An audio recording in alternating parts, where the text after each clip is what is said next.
So let's talk a little bit about the castings and what we do after we've pickled them.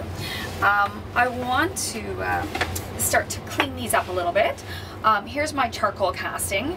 When I look at it, I can see that there's some extra metal that's squished out, and that's fine, but when I attach my bale, I definitely wouldn't want to use that as part, say, the area to attach it on, because it's too thin. It's only around 0.5 or 0.6. And I would say absolute minimum, where your bale is touching, it needs to have at least a 1 millimeter square contact point, and I'd say even more than that, really. But and it really depends on what the penton is, how heavy it is, but it would need that minimum of that. Okay, so taking a look at how we'd clean this up, I would probably saw off some of this excess, the thin area here. So I just come in and saw this off.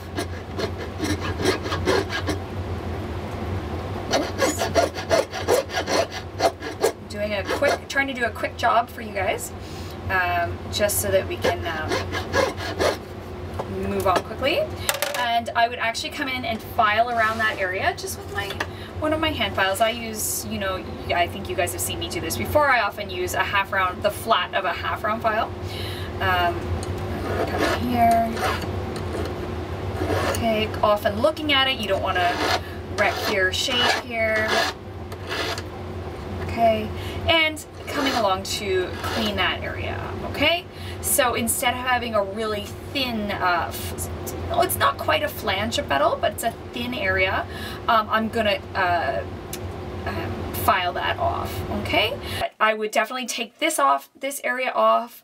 What else would I do here? Okay, I've got that taken off. I'm going to quickly clean up that area.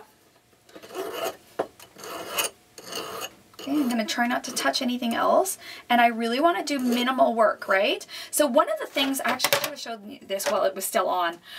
One of the things, if you look here, this is actually sitting behind my, so this is, if this is the front of my pendant, this was sitting just back of that and not interfering with this nice line. So that was actually a conscious decision, but that's just something to keep in mind, that you don't want to interfere with the front of your design unless it's intentional. So you can also say this was my, I might have even put it back farther. Okay, and that would have been absolutely fine, and then I would have less interference, maybe with the front, but right where I have it is fine, absolutely fine where it is. So, but just a consideration that you should take that into consideration when you're setting up your piece. Okay, and coming to the back. I don't want to remove extra because I have that fantastic cuttlefish texture, right? And one of the things I probably want to do now is I'm actually going to try and add some of that texture back in a couple places, because to hide the areas. Now I'm getting in here really.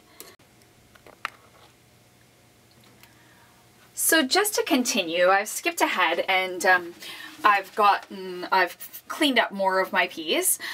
So I removed where the sprue was, and I decided I would clean up all these edges to make them a nice high polish surface. Now I'll have to touch that up again after I solder, right? So so just remember that, okay? But I've touched up all these areas.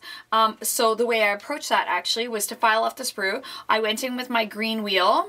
I could also use emery, that's fine.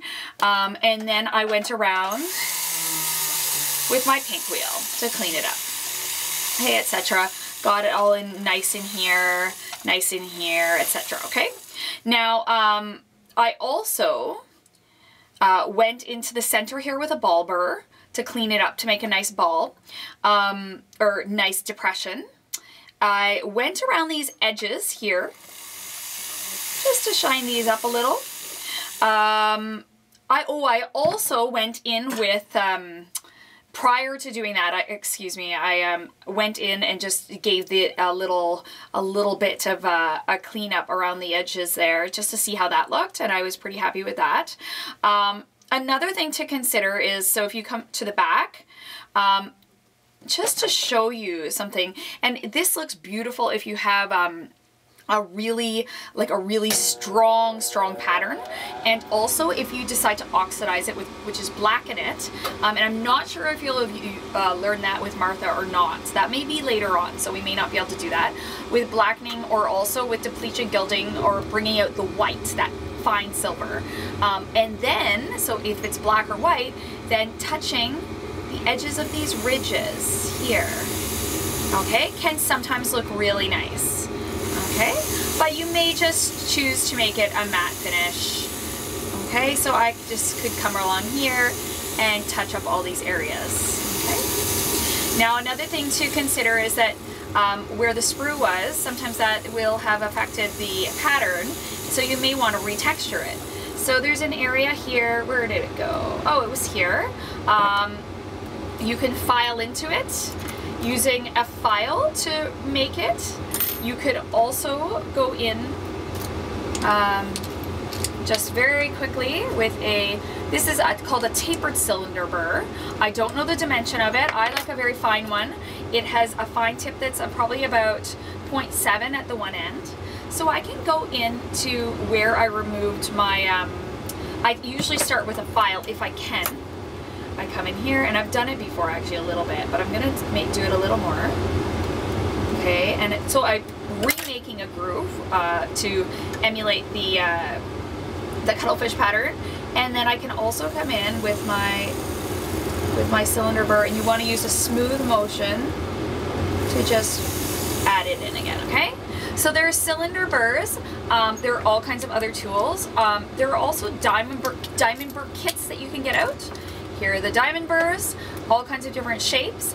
These also will put a texture on your item. So if I take this in here, and this has a pretty pointy end, and you may notice that some of the diamond texture has come off of the ends, so it may not work as well, but let's try this. And I may go back in, so for instance, there's one big lump here that I actually don't really like very much, so I'm going to file that off and then try and retexture the item. So let's just take this off very gently, just a little bit. I don't want to take off the rest of it, but I may have to if I want to, depending on how I want this to blend in. Okay, let's try that. All right, and then I'm going to try going over with my, just to texture it. Texture the area, and remember I can go back if I don't do too much, right? So that's that looks actually pretty nice. And then if I still want to try and blend it in a little more, just do the whole surface. Ooh, and look at that, it doesn't look too bad. It actually looks like it's blending in pretty well. So just a few things that you can do to enhance the texture. Okay, and you can go back as long as you don't remove the texture too much, right? Okay, great.